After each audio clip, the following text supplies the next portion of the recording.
Nasci na cidade de Abuja, na Nigéria. Os meus pais eram muito pobres, me jogaram no lixo quando eu nasci. Os meus tios me pegaram para criar. Eles começaram a me ensinar feitiçaria e magia negra. Passei a praticar esses rituais desde criança. Quando completei 12 anos, os meus tios queriam me sacrificar em rituais. Eu fugi de casa, passei fome e frio na rua, até que um casal norte-americano que estavam de férias a passeio me adotaram. Eu fui levada para os Estados Unidos e morei com esse casal na cidade de Pittsburgh. Aquele casal cuidou de mim, tive estudo e terminei a faculdade. Eles eram os meus pais adotivos. Quando terminei a faculdade eu já tinha 23 anos, e queria voltar para a Nigéria. Dessa vez eu não fui morar em Abuja, comecei a morar na cidade de Lagos. Comecei a praticar feitiçaria através de minhas professoras. Em poucos anos me tornei uma bruxa poderosa e respeitada. O feiticeiro daquela região era o maior e me desafiou. Tivemos uma guerra espiritual e passamos a lançar feitiçaria um no outro. Ficamos doentes. Ele resolveu fazer as pazes comigo e mudou de cidade para não enfrentar a minha concorrência. Eu cheguei a um nível tão alto na feitiçaria que fazia as pessoas levitarem dormindo. Elas voavam deitadas. Eu fazia carros se levantarem para cima e voar. É claro que os demônios erguiam os carros para cima dando uma impressão que eles voavam. Eu tinha uma energia nas mãos que conseguia derrubar mais de 50 pessoas para trás. Eu estudei a religião da Índia para conseguir a abertura dos meus chakras. Eu tinha um imã nas mãos, uma espécie de onda eletromagnética que hipnotizava as pessoas e faziam-nas caírem no chão. Hoje nos Estados Unidos está cheio de homens que realizam essas mesmas obras das trevas. Isso não edifica, e são obras do engano de Satanás. Não se iluda com esses falsos profetas que têm poderes sobrenaturais. Eu já tive esses poderes e posso dizer que esses falsos mestres imitam os feiticeiros. Na cidade de Lagos conheci o feiticeiro Teb Joshua. Ele tinha um sonho de abrir uma igreja. Eu não entendi o porquê. Um bruxo se interessando em ser um pastor. Ele subiu no monte, e antes dele passar 40 dias o monte estava preparado para receber um grande ritual de magia negra. No monte já estavam animais para sacrifícios. Depois da morte dos animais ele começou o seu jejum a Satanás, na qual apareceu para ele nesses 40 dias e ofereceu fama e riquezas. Joshua tentou imitar Jesus, que ficou 40 dias no deserto sem comer, mas Satanás apareceu para Joshua e lhe ofereceu o mundo, e ainda levou pão para ele comer. Eu sei de tudo isso não porque ele disse, mas os demônios me disseram. Ele não ficou 40 dias sem comer. Satanás apareceu pessoalmente para ele e disse: "Se me adorar, darei tudo o que quiser." Joshua recebeu uma mala cheia de dinheiro através do pacto que ele fez no monte. Ele dizia que é o Emanuel, e que o povo estava esperando Jesus e que não precisava esperar mais. Ele disse que era o Jesus africano, o prometido das nações. Eu conheci esse homem no começo do seu ministério, e posso dizer que ele nunca se converteu ao cristianismo. Ele sempre adorou a Satanás. Na sua casa tem imagens de escultura, embora ele realize milagres em nome de Jesus e tenha pregações convincentes. Esse homem não trabalha para Jesus. O pacto que ele fez com Satanás não pode ser quebrado senão ele morre, e aí perderá toda a sua riqueza. Ele vendeu a sua alma quando subiu naquele monte. A sua estratégia de imitar a Jesus não pregando a teologia do dinheiro e ajudando as pessoas é para passar uma imagem de homem piedoso. Antes de ele fundar a igreja sinagoga de todas as nações, ele iniciou na feitiçaria na mesma época que comecei.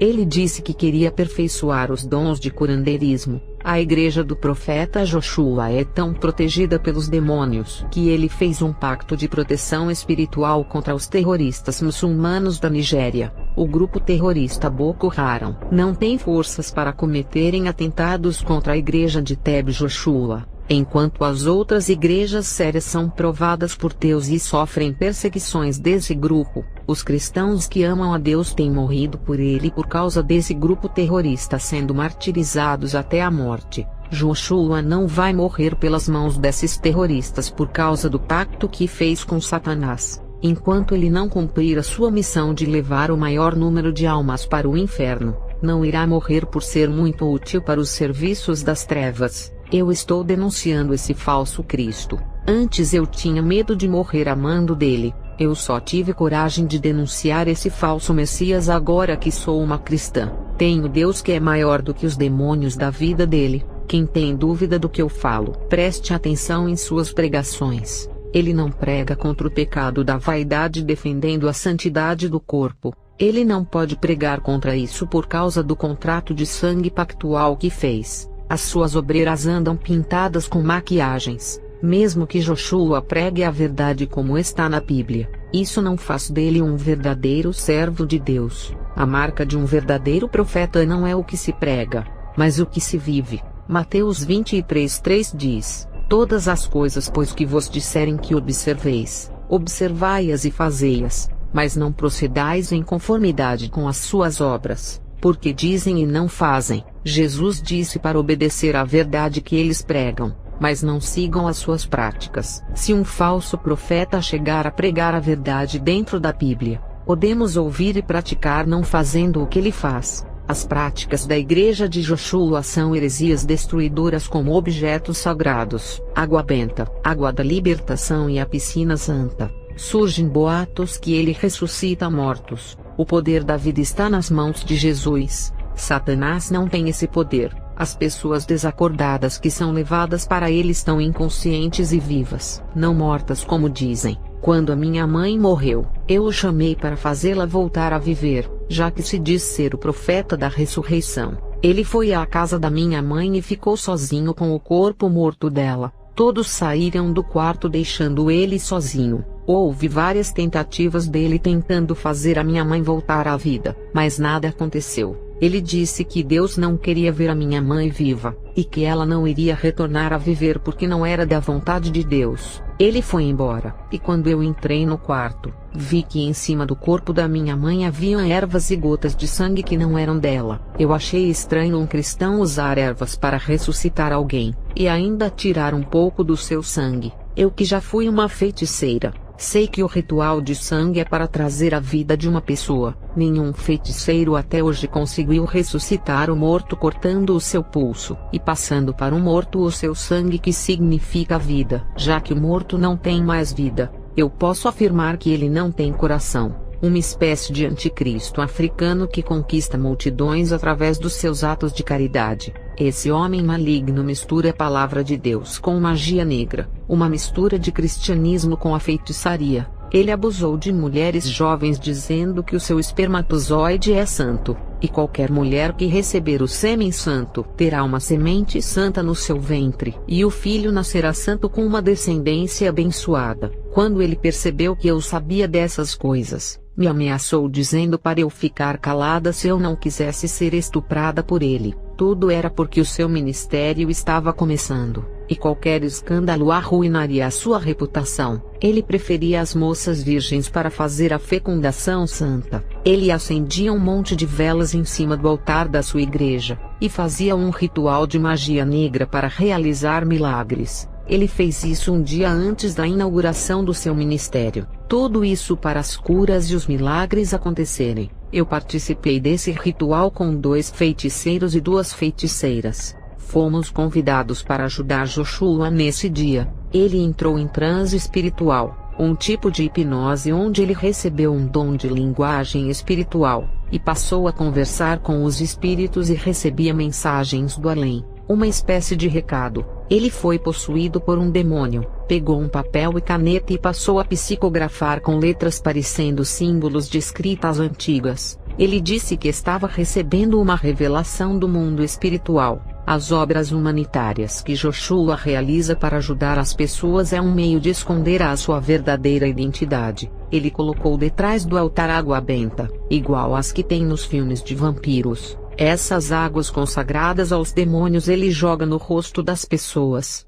ou apenas algumas gotas atingem o corpo das pessoas fazendo os demônios se manifestarem. Quero alertar a igreja sobre as manifestações e libertações. O fato de um demônio se manifestar em uma pessoa não significa que houve libertação. Quando eu trabalhava na feitiçaria, Os demônios se manifestavam nas pessoas e saíam com minhas palavras mágicas. Eu prendia os demônios em garrafas, ou mandava eles para o seu mundo, e outros prendia no mundo da escuridão por um tempo até eles aprenderem a se comportarem e não ficarem jogando as pessoas no chão. Essas prisões eram os seus castigos e eu acreditava nisso. Eu fazia orações aos deuses para mandar os demônios irem embora, ou acalmar eles quando possuíam as pessoas. Esses demônios saíam, e sempre voltavam a possuir essas pessoas. Não havia libertação. Isso acontece em muitas igrejas quando se manifestam. Eles manipulam e ficam escondidos. Por isso é que são chamados de espíritos enganadores. Igrejas que não são sérias e brincam com a verdade.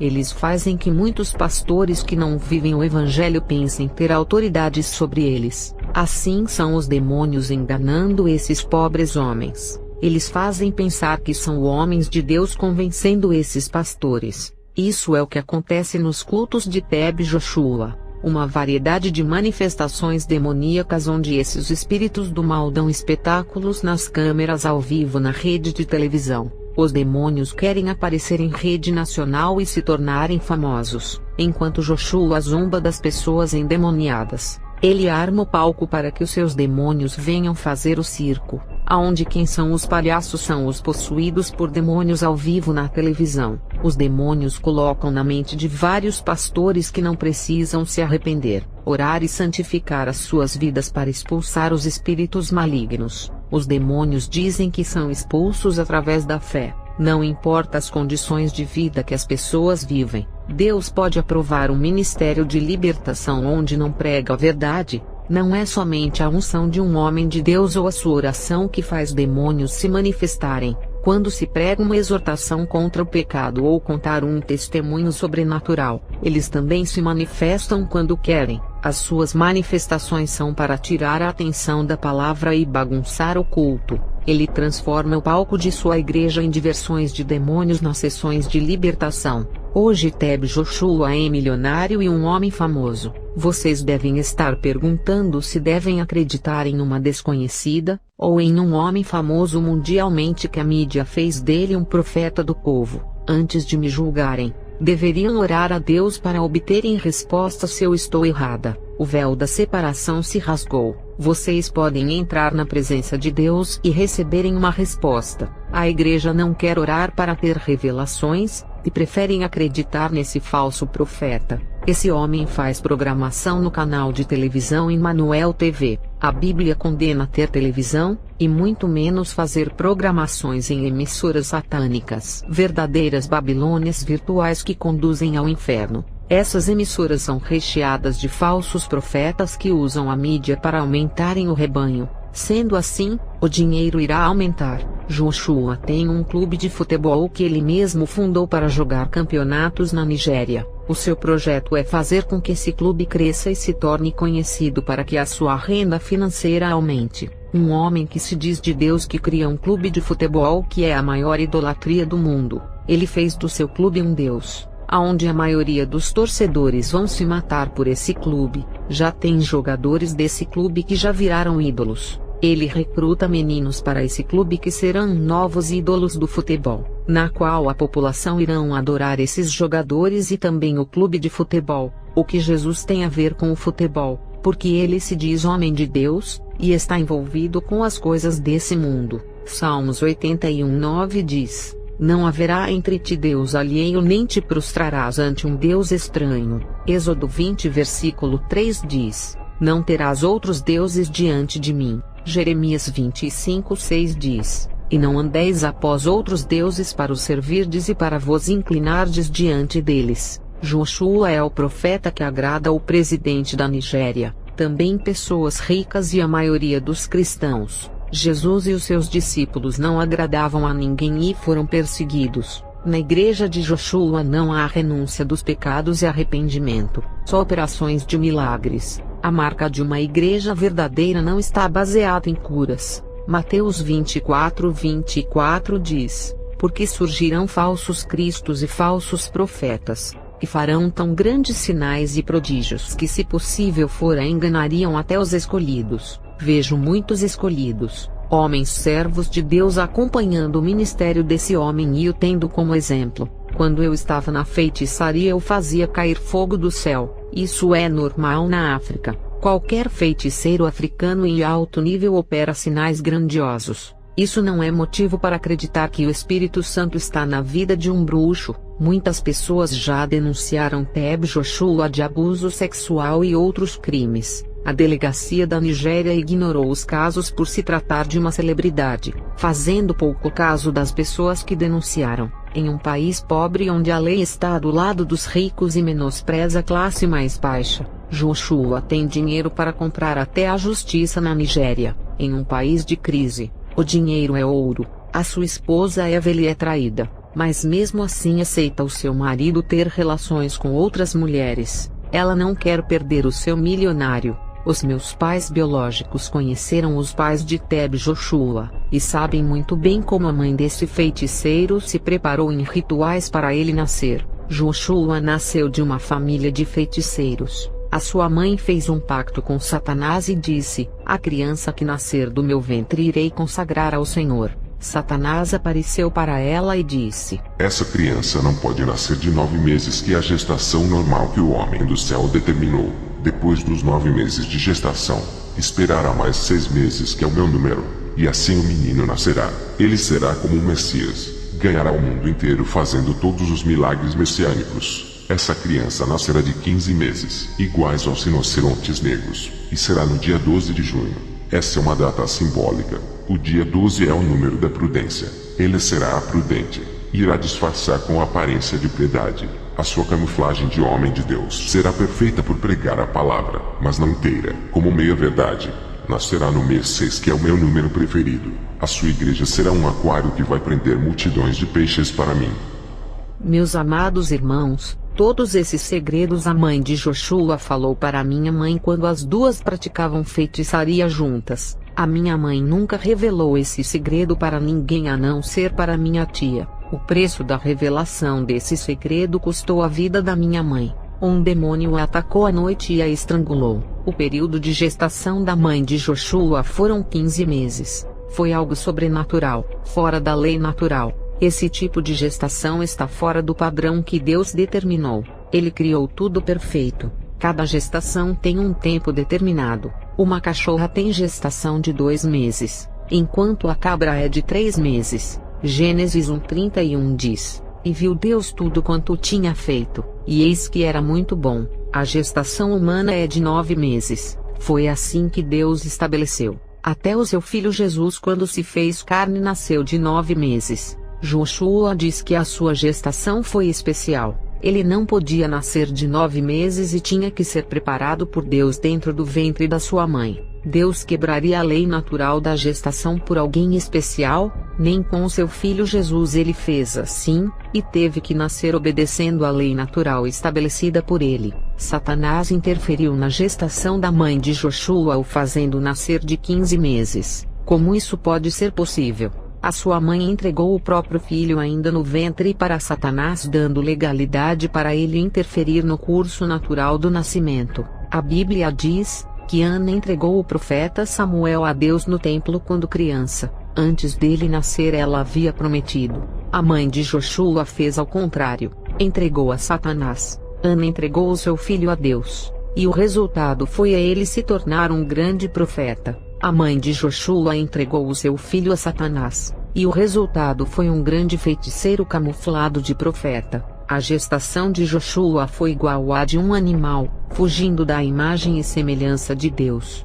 Jesus nasceu de 9 meses. O rinoceronte na feitiçaria é o símbolo do conforto, solidão, sabedoria ancestral, autoconhecimento e confiança no instinto. Joshua herdou todas essas qualidades por nascer de 15 meses, igual aos rinocerontes. O chifre do rinoceronte na feitiçaria simboliza a capacidade de estender energias, curas, maravilhas e poderes mágicos. Joshua recebeu energias, curas, maravilhas e poderes mágicos desse chifre. E onde está tudo isso que ele herdou em suas mãos? Nas sessões de libertação de Joshua, ele com a sua mão hipnotiza as pessoas. Grandes quantidades de energias saem da sua mão. parecendo um imã que controla as pessoas iguais a um brinquedo. A sua mãe seguiu todo o ritual que fez no seu ventre para que o seu filho não nascesse de 9 meses. Deus me levantou para denunciar os falsos profetas. Joshua é o profeta preferido da maioria das igrejas. Cadê o discernimento desse povo? Será que servem a Deus de verdade? Porque estão tão cegos. Eu tive uma revelação que o povo de Deus está com os olhos vendados, e os falsos profetas todos mascarados. O Senhor me disse que chegará um tempo em que as máscaras irão cair, e eles não poderão mais se esconder. Quando me converti, passei a denunciar as obras malignas dos falsos profetas da Nigéria. Onde está o ninho do engano desse país? Os demônios revelaram para Joshua que eu sabia muito sobre ele, e que eu era uma pedra em seu caminho para o crescimento do seu ministério. Um dia eu estava dormindo no meu quarto e tive um sonho com Joshua. Ele dizia que iria destruir o meu ministério ao vivo na televisão se eu não parasse de o denunciar. No dia seguinte eu encontrei com ele na rua. Joshua disse: "Você recebeu meu recado ontem à noite em sonho. Se não parar de lutar contra mim, eu posso te colocar na prisão. Eu forjo um crime para lhe denunciar na mídia. Você não pode ir comigo. Sou um homem conhecido. Tenho dinheiro para te colocar na prisão e pagar um advogado para não deixá-la sair da prisão." Ele me deu um aviso e se retirou. Como ele sabia do sonho, e ainda me disse que mandou um recado quando estava dormindo. O que ele fez foi um ritual de magia negra para poder entrar na minha mente naquela noite. Esse ritual é feito à meia-noite quando a pessoa está dormindo. Isso se chama controle espiritual do subconsciente. Os maiores feiticeiros da África usam essa forma de magia negra para intimidar as pessoas. Eu já fiz isso. Invadi os sonhos das pessoas para transmitir uma mensagem. 2 feiticeiros conversam por telepatia apenas pela mente. Joshua entrou pela segunda vez na minha mente e tive um pesadelo. Ele estava acompanhado por uma legião de demônios na qual deu ordem para eles me atormentarem. No outro dia acordei daquele sonho toda machucada com o corpo cheio de marcas. Eu era nova convertida. Não sabia como me defender dos ataques de Joshua nos meus sonhos. Satanás colocava na minha mente para usar a feitiçaria para revidar os ataques. Mas uma voz dizia: "És uma nova criatura, não use essas práticas malignas." Eu sempre fui uma feiticeira respeitada. Ninguém ousava lançar feitiços em mim porque sabiam que eu revidava com obras mais fortes. E ser atacada por Joshua me fazia querer destruir a sua vida por me desafiar. Eu ainda era nova convertida e precisava me libertar de alguns sentimentos de vingança. Quando era uma feiticeira, sabia usar as mesmas magias de Joshua. Eu também entrava nos sonhos das pessoas e agredia elas em seus sonhos. Até cristãos que viviam em pecado tiveram pesadelos comigo. Quando era um cristão que servia a Deus verdadeiramente, as magias de pesadelos não davam certo. Eu tentava atingir essa classe de santos cristãos e era frustrada. Eu aprendi uma técnica indiana de meditação que tirava a minha consciência fora do corpo. Essa técnica espiritual fazia o meu espírito sair do corpo, e quando o meu espírito saía do meu corpo eu via os demônios. Eles me levavam para as igrejas e mostravam os pecados ocultos dos pastores. O meu espírito junto com os demônios sondava várias igrejas que incomodavam as entidades. Os demônios apontavam o dedo para alguns crentes e diziam: "Esses estão em pecado, pode matar na magia." Depois apontavam o dedo para outros e diziam: "Não toque nesses." Eu disse: "Porque eles não podem. Tem alguma coisa especial?" Um dos demônios disse: "São as meninas dos olhos do homem lá de cima. São valiosos como ouro para ele."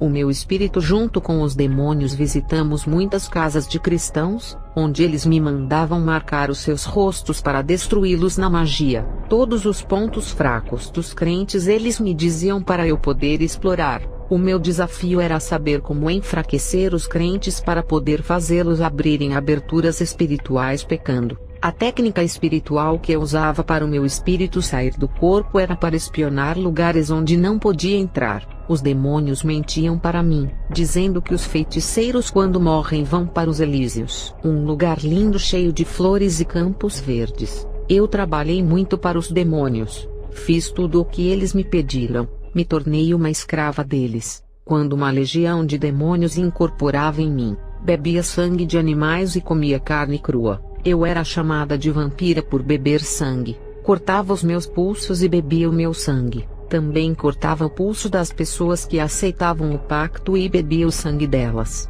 Pagava para o coveiro abrir uma cova para pegar ossos secos para rituais de magia negra. Cheguei a comer a carne de defuntos e viajar por vários países da África. Eu era uma missionária do diabo. Viajava para outros lugares ensinando feitiçaria para ganhar dinheiro. Fazia um ritual de invisibilidade e tomava banho de sangue de animais. Ninguém me enxergava. Parecia estarem cegos. Eu entrava em qualquer lugar coberta por um manto invisível diabólico que impedia as pessoas de me enxergarem nas ruas. E assim eu conseguia furtar muito dinheiro na frente das pessoas. Roubei bares, padarias, mercados e empresas. Depois eu voltei para a cidade de Abuja e passei a ganhar muitos clientes para as realizações de trabalhos. A inveja de muitos feiticeiros se voltou contra mim. Eles se reuniram e fizeram um mega ritual onde sacrificaram 33 animais e 3 crianças. Eu estava deitada na minha cama e não sabia dessa conspiração.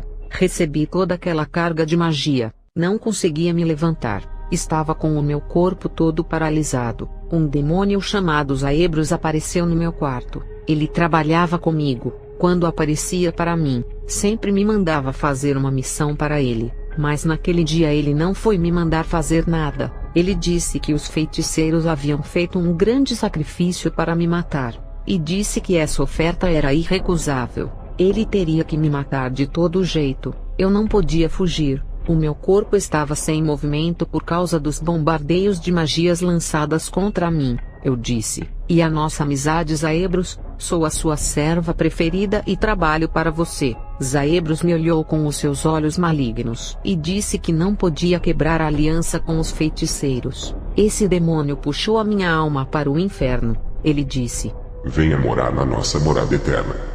Ele segurou a minha alma e começou a me puxar para baixo até chegarmos no começo do inferno. Por um milagre eu consegui escapar dele, e uma força me puxou para cima. Eu já estava na terra em questão de segundos. Zaebros não desistiu e capturou a minha alma. Um anjo desceu do céu e lutou contra aquele demônio por não querer devolver a minha alma. O demônio disse que tinha direitos legais para me levar por eu não pertencer a Jesus. Eu ainda não conhecia o Evangelho e era uma feiticeira. Outro anjo desceu do céu para ajudar o outro, mas esse anjo não entrou na luta e ficou observando. O anjo que lutava pela minha alma puxou uma grande espada de fogo da sua cintura, e quando apontou ela para o demônio saíram bolas de fogo que fez o seu corpo pegar fogo. O demônio virou cinzas e evaporou como uma fumaça negra. O anjo que ficou observando subiu ao céu, e eu fiquei com o primeiro anjo. Ele disse da grande obra que Deus tinha em minha vida,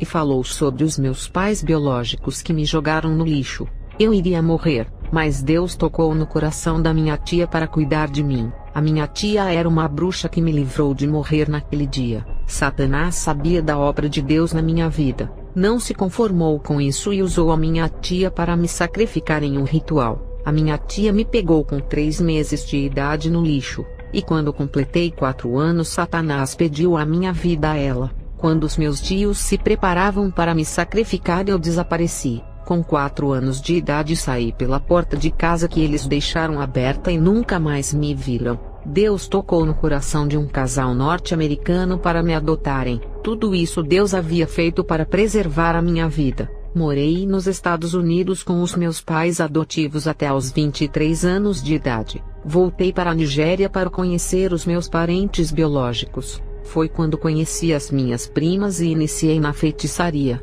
Conheci Teb Joshua antes de ele fundar o seu ministério, e foi por eu me converter e denunciar as suas obras do engano que tive que ir embora da cidade de Lagos. Ele pagou para alguém tirar a minha vida. Eu estava sendo perseguida por 3 homens armados e o Senhor tocou no meu coração para sair do país. O Senhor me deu livramento quando esses homens foram atrás de mim armados. O sangue de Jesus me cobriu nesse dia quando eles passaram perto de mim e não me viram. Eu vivi dentro da feitiçaria e sei muito bem o que é o ocultismo. O que existe hoje de feiticeiros disfarçados de cristãos na Nigéria e nos Estados Unidos não se pode contar a quantidade. Em uma visão na madrugada, eu vi a sede da igreja de Joshua compartilhando os poderes das trevas com as filiais do mundo inteiro. Os mesmos demônios da sede operavam em suas filiais. Todas as igrejas que são fundadas em vários lugares do mundo e estão ligadas com a sede que fica em Lagos são ligadas com os poderes das trevas. Esses demônios vão auxiliar as pessoas que irão fundar o ministério de Joshua em cada país.